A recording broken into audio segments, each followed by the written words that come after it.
զրուցում էինք Գոհար Մելյանի հետ, մեզ մոտեցավ Ալիկ Ալեքսանյանը, կարծես ինչ-որ նորություն ունեն, տեսնենք ինչի մասին է։ Հարգելիներս, իրար ներկայացնենք, հարգելիներս գործընկերը, պարոն Ալեքսանյանը, հենց հիմա բերել է ձեզ ներկայացնելու համար, որպեսզի հասկանանք ինչպիսի երկակի ստանդարտներ է մեր երկրում գործում, ով էր կներեք Տիկինը հանդիսան Լուսինե Ավետիսյան համակիրը կուսակցական պատգամավորների ցուցակի մեջ այս պահին ամսի 2-ին Facebook-ում ունի հրապարակումը հեսա ձեզ կտրամադրենք Լուսինե Ավետիսյան քաղաքացիական պայմանագիր կուսակցության անդամ մարտի 2-ի դրությամբ հրապարակում է հերթական գազաֆիկացված տունը սպիտակ խոշորացված համայնքի Աչաովիտ Ղուրսալի բնակավայրում ծրագիրը իրականացվել էր Փեթակ բարեգործական ՀԿ-ի ֆինանսավորմամբ նախագահ ինքը Լուսինե Ավետիսյանը ամբողջական հաշվետվությունը կներկայացնեմ շուտով այսինքն ՔՊ-ին կարելի է բացահայտ բարեգործություն մենք լրացուցիչ ցանկ ենք ներկայացնելու ժողովուրդ ջան նենց չի մենք չենք հետևում չենք արձանագրում ես խորհուրդ կտամ մի հատ անկախ ամուսնալուծության հանգամանքից իմ քայլը հիմնադրամի գործունեությանը հետևեք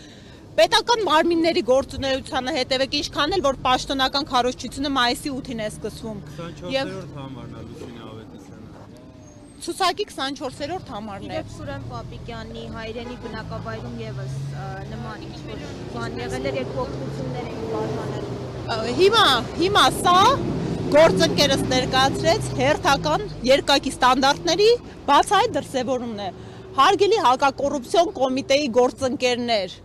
կարող եք սա հանցագործության մասին հաղորդում համարել հենց նոր հրապարակեցինք գնալու եք բերման եք ենթարկելու տիկնոջը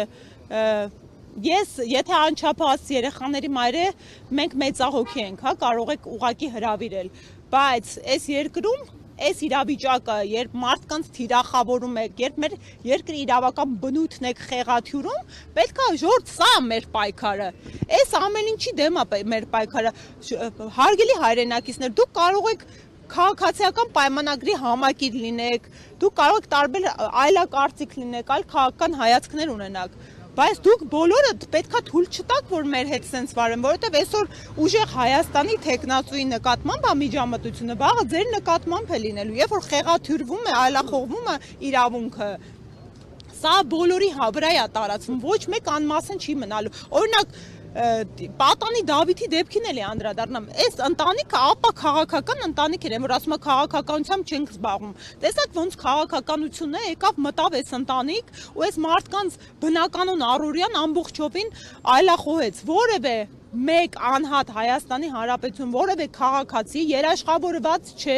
որ այս հետապնդումները, միջամտությունները ու երկակի ստանդարտները իր նկատմամբ չեն կիրառվելու։ Մեր պայքարը իրավական պետություն ունենալն է, որտեղ իրավունքը գերակայում է, եւ այո, այդ ուժեղ Հայաստանը կայանալու է։ Ժողովուրդ ջան, օգտվեմ առիթից